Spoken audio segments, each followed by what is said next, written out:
Muy buenos días, tengan cada uno de ustedes. Les agradezco nuevamente su valiosa atención al respecto. Respondiendo a la atenta invitación que al respecto me hiciera la doctora Tatiana Vanessa González Rivera acerca sobre las características y generalidades que implican sobre la acción de inconstitucionalidad, deseo compartir con ustedes que básicamente este mecanismo se trata de una garantía de tipo correctivo, es decir, una vez de que han sido superados los mecanismos estructurales de defensa de nuestra Constitución, se activan uno de estos tipos de mecanismos como es la acción de inconstitucionalidad. Este mecanismo sobre todo tiene como objeto, como función u objetivo, el de discutir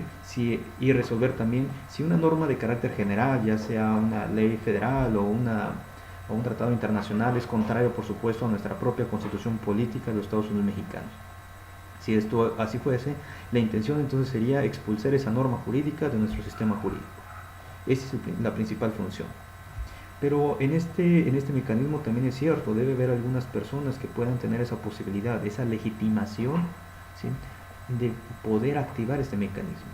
De tal manera que vamos a encontrar a ciertos órganos públicos competentes, como es, por supuesto, a la Procuraduría General de la República, próxima, ojalá así sea, a Fiscal General de la República,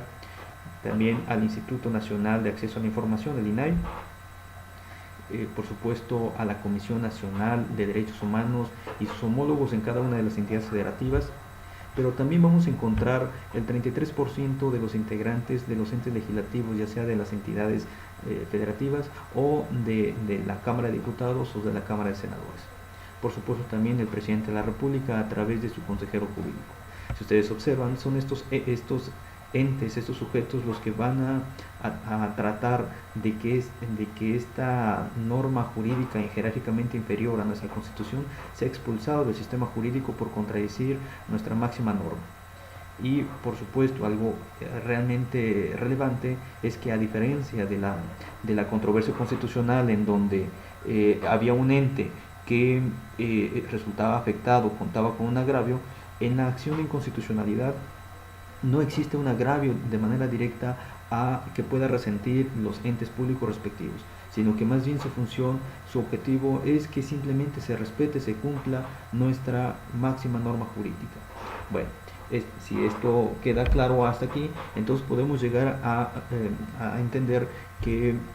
esta acción habrá de presentarse dentro del lapso de tiempo correspondiente a 30 días,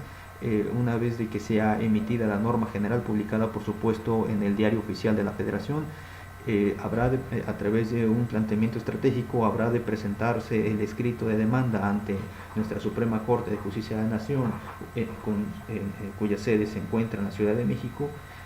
y dirigido por supuesto al presidente de la Suprema Corte. Este, a su vez, habrá de nombrar a un ministro quien habrá de ser responsable de toda la instrucción, esto es, de desarrollar todo lo que es el proceso hasta dejarlo con el proyecto respectivo a discusión del Pleno de la Suprema Corte. Una vez de que el ministro decide admitir esta famosa demanda, habrá de correrle traslado a las autoridades que se consideran responsables para que rindan un informe acerca de este contexto que se está impugnando. Una vez de que contestan en ese lapso de tiempo el informe, habrá de ser remitido o se les dará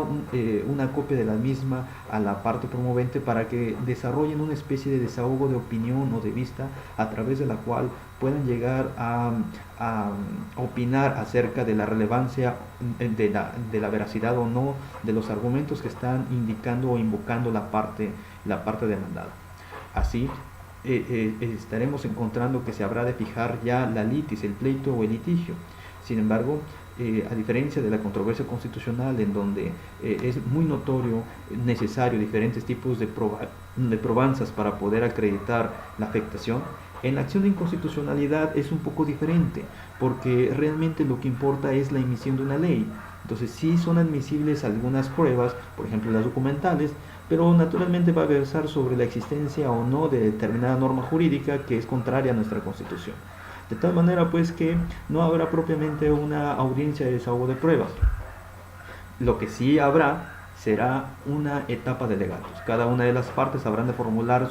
sus conclusiones, una especie de argumentos a través de los cuales puedan justificarle a la Suprema Corte el por qué sí o el por qué no debe de declararse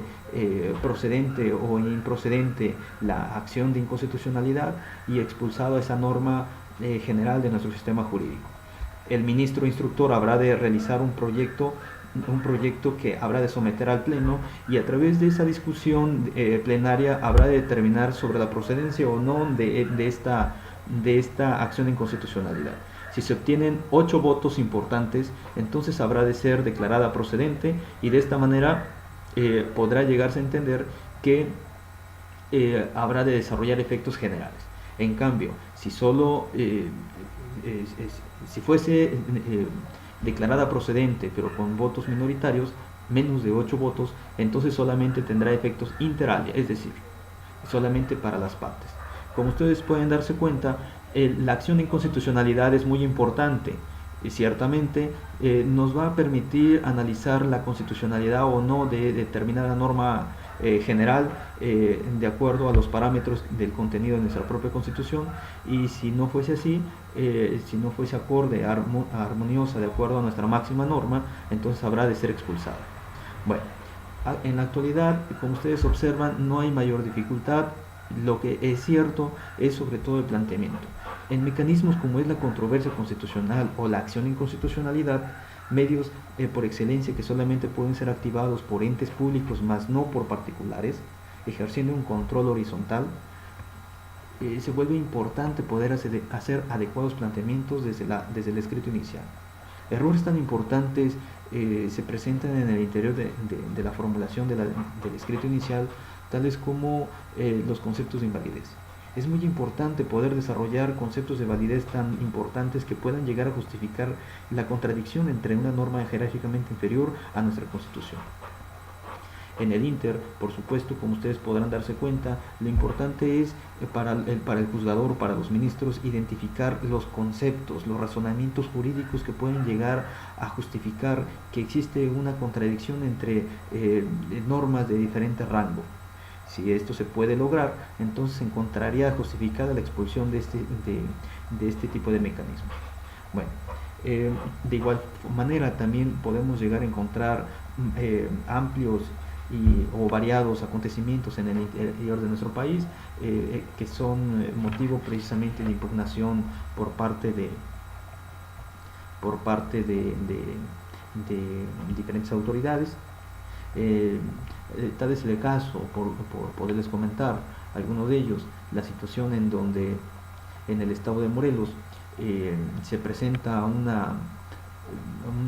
modificación, la emisión de una nueva ley orgánica de la Fiscalía General del Estado, en donde se indica que el fiscal general habrá de nombrar al fiscal anticorrupción, y aunado a ello, en la misma ley se señala que independientemente del tiempo que puedan llegar a ejercer esos cargos, además de su salario y de las prerrogativas que pueden llegar a gozar por ese trabajo, en el momento en el que puedan estar fuera de ese cargo, pues puedan llegar a gozar de por vida de prestaciones semejantes hasta incluso el 50% del salario que percibían, mayor aún, de poder gozar con escoltas, de protección, de seguridad y otro tipo de pensiones que generalmente no son acordes a otro tipo de servidores públicos. Si ustedes observan, se trata de una ley que es contrario no solamente a la Constitución del Estado de Morelos, sino también a la Constitución política de los Estados Unidos mexicanos, porque ninguna parte de su contenido refiere sobre que habrá de contar con algunos tipos de prestaciones o monumentos más allá de lo permitido por las normas jerárquicamente inferiores. Así pues, a través de la Comisión de Derechos Humanos del Estado de Morelos, se interpuso una acción de inconstitucionalidad para que esta ley